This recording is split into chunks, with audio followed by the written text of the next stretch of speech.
Morning എല്ലാവർക്കും നമസ്കാരം. ഇന്നത്തെ മോർണിംഗ് വോയിസ് എല്ലാവരുടെയും നിങ്ങൾ ഓരോരുത്തരുടെയും സ്വതന്ത്ര ചിന്തയ്ക്കായി വിടുന്ന ഒരു അഭിപ്രായമാണ്. ഒരു അഭിപ്രായമെന്നേ ഞാൻ പറയുന്നുള്ളൂ.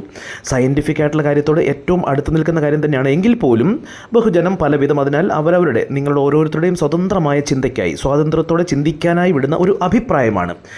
ഒരു ജ്ഞാനിയായ മനുഷ്യൻ, ഒരു പണ്ഡിതൻ, ഒരു ആഴമുള്ള വീതിയേറിയ പുഴ ഒരു വഞ്ചിയിൽ അക്കരയ്ക്ക് പോവുകയാണ്. വഞ്ചിക്കാരനാണ് വഞ്ചി തുഴയുന്നത്. അപ്പോൾ പലതും സംസാര മധ്യേ ഈ പണ്ഡിതൻ ഈ വഞ്ചിക്കാരനോട് ചോദിച്ചു, വഞ്ചിക്കാരാ നിങ്ങൾക്ക് സോഷ്യോളജി അറിയാമോ എന്ന് ചോദിച്ചു. അപ്പോൾ ഈ വഞ്ചിക്കാരൻ പറഞ്ഞു, പണ്ഡിത, എനിക്ക് സോഷ്യോളജി അറിയില്ലല്ലോ. ഓ, അങ്ങനെയെങ്കിൽ വഞ്ചിക്കാരാ, നിൻ്റെ ജീവിതത്തിൻ്റെ കാൽഭാഗം നഷ്ടമായല്ലോ. ഒരുപക്ഷെ നിങ്ങൾക്കറിയാമായിരിക്കാം. അപ്പോൾ വീണ്ടും ഈ പണ്ഡിതൻ ചോദിച്ചു, വഞ്ചിക്കാരാ നിനക്ക് ബയോളജി അറിയാമോ? ഓ പണ്ഡിത, എനിക്ക് ബയോളജിയും അറിയില്ലല്ലോ. ഓ നിൻ്റെ ജീവിതത്തിൻ്റെ അടുത്ത കാൽഭാഗം കൂടെ നഷ്ടമായല്ലോ. നിൻ്റെ ജീവിതത്തിൻ്റെ അരഭാഗം, പകുതി നഷ്ടമായല്ലോ.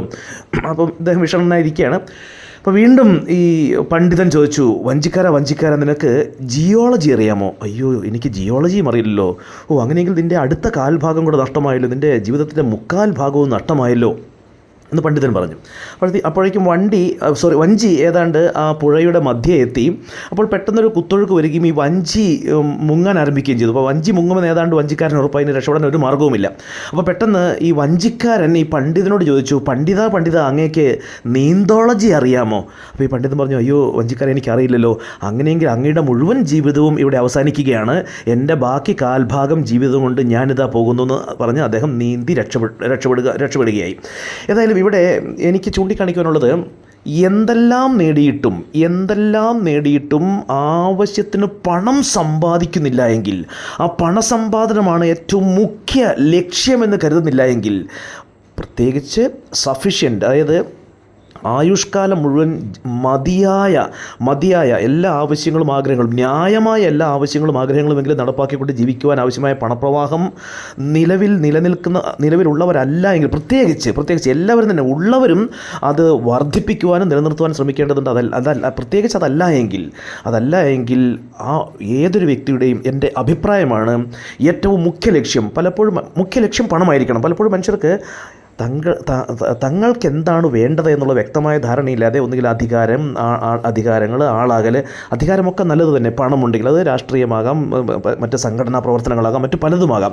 അപ്പോൾ അവിടെയെല്ലാം നമ്മുടെ ഒരു കൊച്ചു അധികാരങ്ങളിൽ പോലും അഭിരമിച്ചുകൊണ്ട്, ആ ഒരു ചില്ലറ ലക്ഷ്യങ്ങളിൽ അഭിരമിച്ചുകൊണ്ട് വീട്ടിലെ ആവശ്യത്തിന് സാമ്പത്തിക ശേഷി ഇല്ലാതെ ജീവിക്കുന്ന അനേകരെ കാണാൻ കഴിയുന്നതുകൊണ്ടാണ്. ചിന്തിച്ചു നോക്കുക, അവരത് ചിന്തിക്കുന്നില്ല.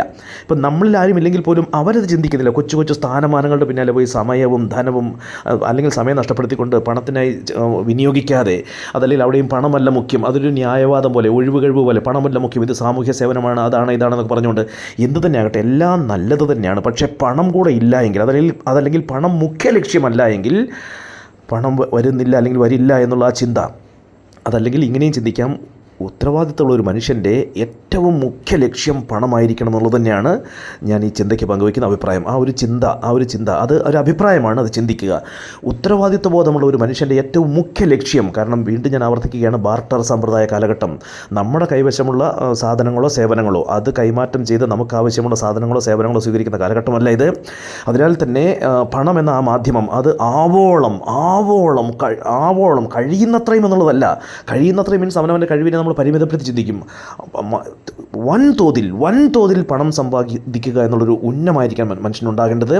ഈ ഒരു അഭിപ്രായം നിങ്ങളുടെ ചിന്തയ്ക്കായി വിടുന്നു. ആ ഒരു ചിന്തയിലേക്ക്, ആ ചിന്ത രൂഢമൂലമാകുമ്പോൾ, ആ ഒരു അഭിപ്രായം സ്വന്തം അറിവായി രൂഢമൂലമാകുന്ന ആ 10% മനുഷ്യരിലേക്കാണ് പണം വരുന്നത്.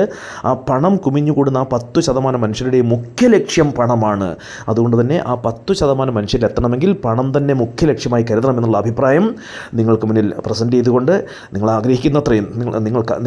ആഗ്രഹിക്കുന്നത്രയും പണവും സമ്പത്തും നിങ്ങളിലേക്ക് ഒഴുകി വരട്ടെ എന്ന് ആശംസിച്ചുകൊണ്ട്, നിങ്ങൾക്കും നിങ്ങളുടെ ഉറ്റവർക്കും പ്രകാശം പരത്തുന്ന അഭിമാനകരമായ ജീവിതം നയിക്കുവാൻ ആവശ്യമായ അത്രയും പണപ്രവാഹം നിലനിന്ന് ലഭിക്കട്ടെ എന്ന് ആശംസിച്ചുകൊണ്ട്, നിങ്ങൾക്കും നിങ്ങളുടെ ഉറ്റവർക്കും അഭിമാനകരമായ ജീവിതം നയിക്കുവാൻ ആവശ്യമായ അത്രയും പണപ്രവാഹം എന്നെന്നും നിലനിന്ന് ലഭിക്കട്ടെ എന്ന് ആശംസിച്ചുകൊണ്ട്, ഹാവ് എ നൈസ് ഡേ. ഈ അഭിപ്രായം നിങ്ങളുടെ ചിന്തയ്ക്കായി വിടുന്നു.